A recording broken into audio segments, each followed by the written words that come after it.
Grande momento, Linhagem Geek na área. E aí, galera, tudo beleza? Tudo bem de férias? Aproveitando, se divertindo? Nós estamos descansando, nós estamos curtindo as nossas famílias, mas deixamos muitos conteúdos preparados aqui pra vocês. Tenho certeza que vocês estão acompanhando. E este aqui é mais um deles, mais um ranking da Linhagem Geek neste período de férias. E aqui nós iremos trazer 5 filmes de terror que foram destruídos pela podridão da Lacrate. Porque a Lacrate, galera, e você tem aqui o Manual da Lacração, é um livro com muita pesquisa que a gente fez em relação ao que tá acontecendo dentro da cultura pop, com as causas identitárias, politicagem, etc. Filme de terror, basicamente, né, você tem vários gêneros dentro do filme de terror. Você tem os assassinos, mulheres assassinas, você tem psicopata, você tem animais assassinos, abelhas assassinas. E aí você tem também a parte espiritual, né, o terror ali, o exorcismo, espírito. E fantasma. E a gente começou a reparar, porque é lógico, se você vai utilizar essa premissa, você vai se utilizar do cristianismo, que é ele que fornece toda a informação da batalha espiritual, etc, do bem e do mal e dessas coisas. O que a gente vem olhando, né, com o auge da Lacrate, que em alguns filmes o cristianismo, aqui ó, eles fazem assim ó, fica um pouquinho pra cá, a gente tenta resolver de outro jeito. Não tem nenhum problema você utilizar isso num filme. Só que da forma que esses filmes aqui escolhidos, fica muito claro a intenção, que é diminuir o cristianismo e com toda essa pauta aí que a gente consegue entender. Mas a gente separou aqui 5 filmes que a Lacrate roubou esses filmes de terror. Basicamente, 5 filmes de terror que atacam diretamente o cristianismo. Filmes podres, né? Vamos dividir esses momentos aqui com vocês. Antes, se inscrevam no canal, deem seu like, ativem seu sininho e deem um pulo na loja da Linhagem. Todas as camisetas que nós usamos estão disponíveis na loja da linhagem.com.br e adquiram o livro Manual da Lacração, o livro que conta toda a história da Lacrate, como ela nasce, como ela se desenvolve e como ela sequestra mais de 60 personagens da cultura pop. Vamos lá, galera! Neste vídeo de hoje nós vamos trazer 5 filmes de terror onde o cristianismo foi mais atacado pela turma da Lacrate. Nesses filmes, vemos algo bem em comum. O representante do cristianismo, seja católico ou evangélico protestante, é tirado como nada, muitas vezes ridicularizados e até sem fé. O cristianismo, que antes era a força contrária nesses filmes de terror, virou motivo de chacota, em alguns deles a raiz dos problemas espirituais. Então vamos ao primeiro, aquele que pra mim, eu já falei em outras vezes, mas agora que a gente tá falando, foi um roteiro que eu mais tive prazer em fazer, que é, número 1, Exorcista, o Devoto, 2023. Não poderíamos começar essa lista de forma diferente. Exorcista, o Devoto tem inúmeros problemas, começando pelo fato de ser um péssimo filme. A trama não convence, os personagens são fracos e ainda é falho em manter a conexão com o primeiro filme. Para muitos, o maior filme de terror de todos os tempos. Mas o ponto principal para ele estar na lista é o ataque ao cristianismo. Já falamos em diversos vídeos que O Exorcista é um filme que se passa dentro de um viés católico. São 2 padres que realizam o ritual na menina, culminando no sacrifício de um deles. Já no Devoto, que funciona como uma sequência direta, a figura do padre é feita de gato e sapato, e o exorcismo é realizado por uma pessoa que dentro da primeira trama era sem fé. O negócio é o seguinte, aqui você tem Deus e todos os deuses, né? Você tem todas as... Não, o padre morrendo por um fanservice, né, do Exorcista, é muito ridículo. E aí você tenta reutilizar as personagens que apareceram no primeiro de uma forma horrorosa. Um roteiro completamente confuso, junto uma turma no final né? Cada um de uma tribo e tenta fazer o exorcismo. É muito ridículo esse filme. E ele deixa muito bem claro essa questão de diminuir o cristianismo, de deixar a fé subjetiva. Assim, não precisa ter fé, entendeu? Não, é só querer fazer o bem, essas coisas. Então, ele acaba com a figura do cristianismo e a imponência dele.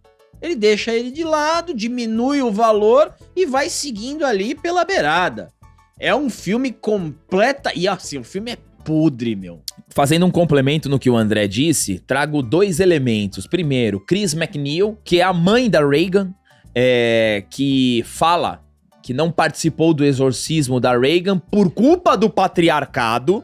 Isso não existe, isso foi colocado exclusivamente pra lacrar, porque não tem relação nenhuma com o primeiro. E ela vai tentar exorcizar a primeira menina em nome de todos os deuses.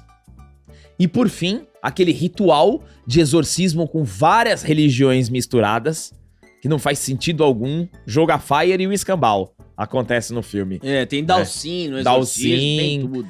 Ridículo, tá? Ridículo. Então esse é o nosso primeiro filme da lista. Segundo filme da lista, O Exorcismo, de 2024. Lançado em agosto nos cinemas brasileiros, a trama acompanha Russell Crowe, que dá a vida a Anthony Miller, que não é nenhum padre, mas um ator de cinema que está fazendo testes para viver um padre exorcista em um filme.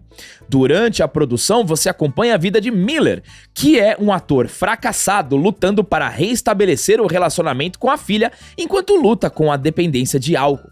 O filme em questão também bate bastante na tecla de um abuso que o personagem sofreu por um sacerdote católico.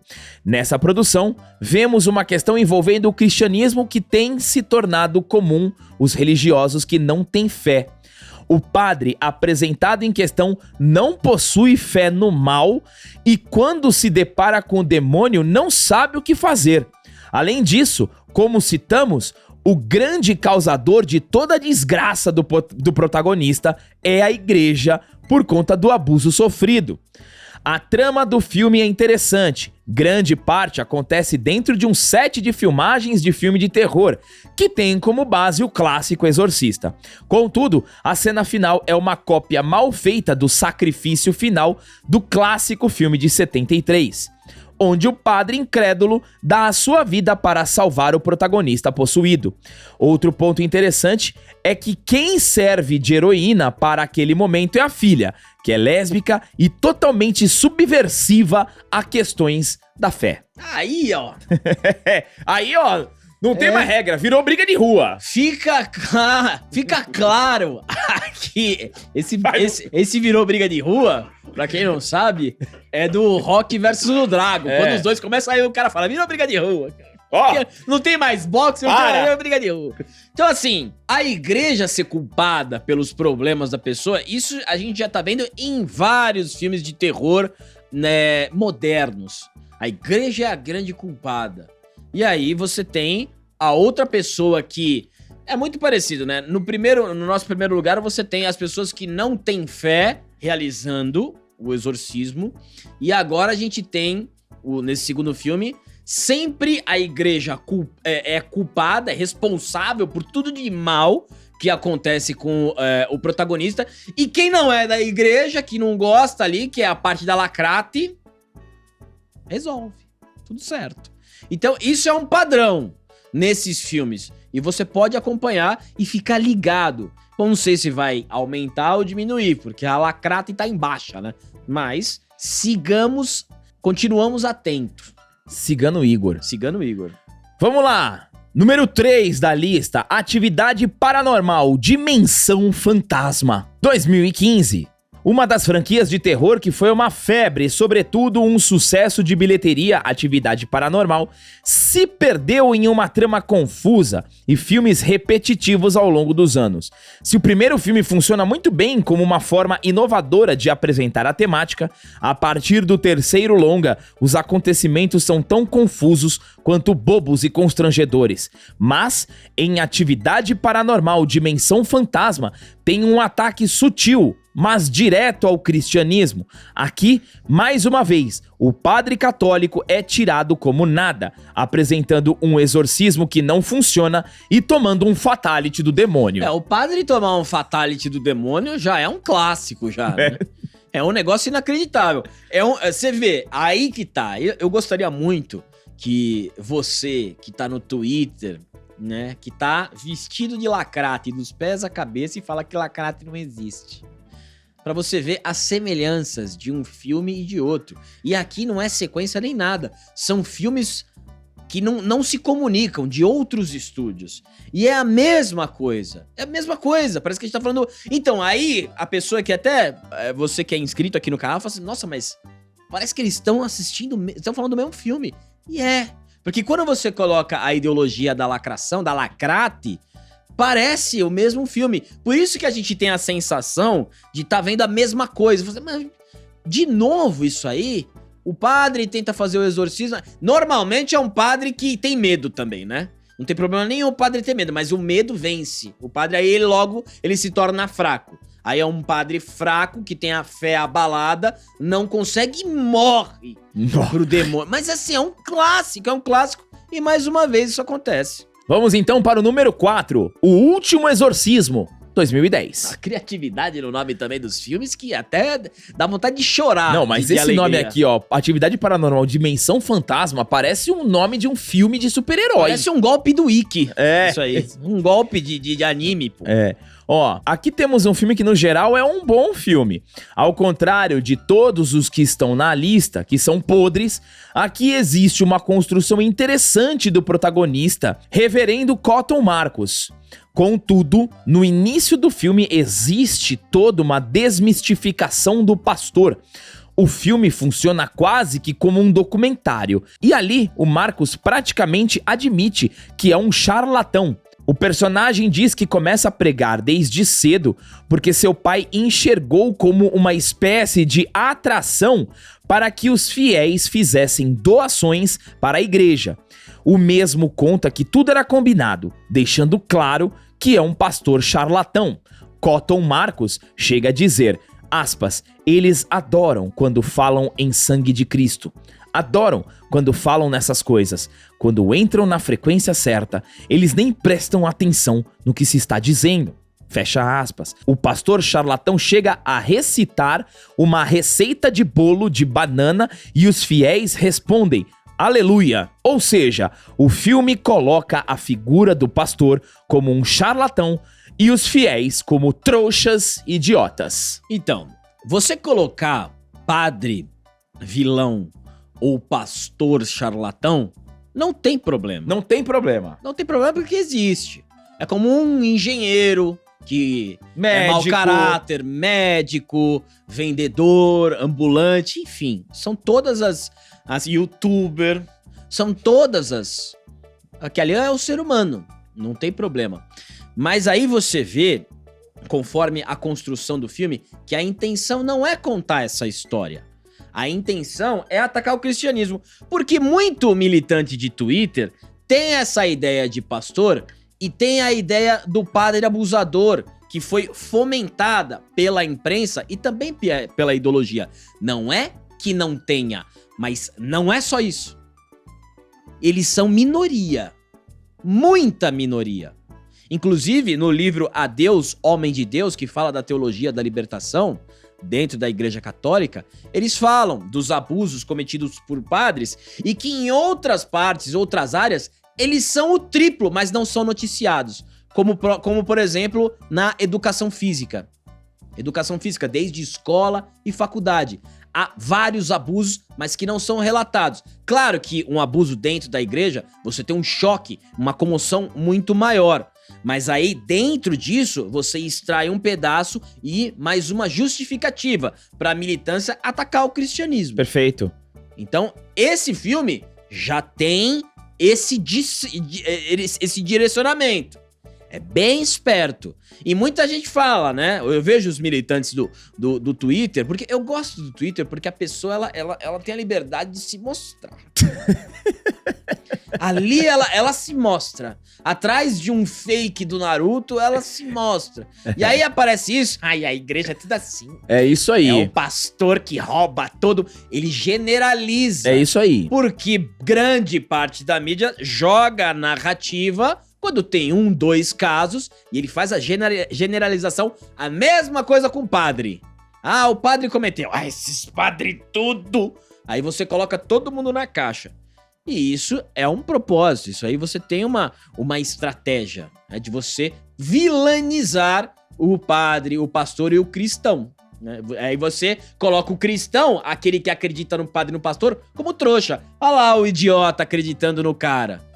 Então, tudo isso é uma construção muito bem pensada por esses caras. O próprio Alan Ritson deu uma declaração muito infeliz falando diretamente sobre a Igreja Católica. E isso daí é uma coisa clássica, mas acontece em todas as instituições. Sim. Ah, um médico fez alguma coisa, abusou de alguma paciente. Político.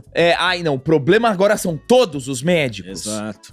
Um padre fez um negócio, o problema é toda a igreja. Só que eles usam aquele personagem pra catapultar o ataque à igreja, ao cristianismo como um todo. Né? É a mesma coisa que sabe aquelas frases mais antigas, tipo, ah, mulher não sabe dirigir. Ah, político é tudo igual. Ah, padre é tudo isso. Por quê? Porque você tá fazendo uma generalização por conta de um comportamento ruim de um, de dois, e aí você traz pra sua narrativa que um dos grandes objetivos da turma ideológica progressista é a destruição dos valores morais do cristianismo. Não é, Eludelo? Mas vamos lá, ó. Último filme da nossa lista de filmes podres, destruídos pela lacrata e que atacam o cristianismo, é Libertação, de 2024. E eu quero que vocês prestem muita atenção num detalhe. É só filme atual. Beleza? Ó, 2024... 2010, porque 2010, ó, Manual da Lacração. Tem um negócio muito importante sobre 2010 que abriram os portões. 2010 é o ano... que abriram as portas, okay. E vocês vão saber aqui que tem no livro. Exato, então ó, 2010, 2015, 2022 e 2024. Mas vamos lá, Libertação. O filme que fez um certo sucesso na Netflix com a temática da possessão, Libertação é sem dúvida um dos filmes de terror mais lacradores da história. Abrindo um parênteses, fizemos resenha aqui no canal. Destes 5 filmes aqui, a gente fez resenha de 2. O Exorcista o Devoto, que é o primeiro, e Libertação agora, tá? Que é uma lacrada que se tu for conhecer a história, malandro... a história real é muito diferente. Putz grila, hein, velho? Ó, vamos lá. Não focaremos a análise do filme como um todo. A crítica tá aqui no canal, basta você vir assistir. Mas o cristianismo aqui é achincalhado de todas as formas e atacado em 2 principais vertentes: o catolicismo e o protestantismo. E aqui virou briga de rua. É briga de rua aqui, ou era um ou era outro. Aqui É. nesse aqui, coloca os dois, aí não vale nada os dois. Vai. Vambora. Isso, ó. A primeira observação é que existe uma desconstrução da história real, onde a protagonista do filme é totalmente avessa e zomba, inclusive da fé cristã. Na história real, isso não acontece, pelo contrário. As pessoas envolvidas na história têm uma fé fervorosa. É bem melhor a história original. Oh, meu. É bem... Porque assim, você tem um caso de possessão dentro de uma família cristã. É... Em que essa parte dos militantes, eles falam, não, a família perfeita cristã, os lindos cristãos, eles têm essa mentalidade, o cristão perfeito. Mas eles não entendem que a pessoa vai à igreja justamente para saber as suas imperfeições. E orar para que isso seja cada vez mais fácil de controlar. Então tem essa... Eles acham que... Aí eles colocam, né, uma mãe que não tem fé e a possessão dentro da casa dela. Não tem fé, drogada, doida. E na cabeça deles, né, é assim que seria. Mas é um negócio, a história original é muito, mas muito melhor. Pô, cara, se eles tivessem pego a família verdadeira, né, os conceitos, a base moral, a base de princípio, a base de fé da família verdadeira, teria muito mais impacto o filme do que o que fizeram. Mas tem mais um detalhezinho aqui, que é a famosa Alberta. Grande Alberta. Grande Albertina. Ó, a única cristã, contudo, leva uma vida totalmente contrária aos princípios cristãos. Além disso, quem realiza o exorcismo na vida real foi um padre. E aqui foi a mãe. Isso porque tem uma pastora que vai lá e morre pro demônio. É, dá uma forma ridícula, cara. Um vento, um furacão, toma o tornado do Pidioto e morre. Não, pastora com side cut, hein? É lógico, claro. Né? Ó, além disso, retratam a igreja evangélica como uma religião totalmente política, onde a congregação só tem mulheres e todas negras, e Jesus é negro. É, galera, assim, esse filme... aí deve ser aquele cara que fez a crítica da Forja, do Black Catholic Messenger. É, esse aqui, galera, você nota o padrão identitário rapidamente e a mensagem, né? A mensagem e a intenção. O mais importante é você captar a intenção do filme. Aí no final, sempre a pessoa cética é favorecida e a pessoa que tem a fé, ela morre. Aí você, não, mas isso não pode acontecer? Pode, mas aí você tem que construir a história, né, convincente, de uma maneira convincente. É muito ridículo a parte que ela vai lá e pega a criança no hospital, sem ninguém ver. Pô, essa pessoa nunca foi pro hospital, cara. Você não sai de lá com uma pessoa internada tão fácil assim, não é tão simples. Quando você faz um filme, atenção, eu vou dar até essa dica pra Netflix, né, porque a Netflix às vezes precisa. Quando você faz um filme baseado em uma história real, hoje com a internet as pessoas vão pesquisar, tá? Exato. As pessoas vão querer saber sobre a história. A história original a gente vai deixar na descrição, tem no canal da Giovana, no Caixa de Pandora que ela fez. Aí você assiste, se você tá de férias, você assiste, aí você compara a história original e aí você tem mais certeza da intenção. Exato. Bom, galera, esses aqui são 5 filmes de terror podres, atacados e destruídos pela Lacrate. Claro, o princípio básico é a destruição do cristianismo, né? E destrói. Mas faça o seguinte, aproveite suas férias, divirta-se, obrigado se vocês chegaram até aqui. Ainda tem muito mais vídeos pra vocês de rankings, de conteúdos de entretenimento. Obrigado a todos que chegaram até aqui, deem um 666, se inscrevam no canal e até o próximo vídeo.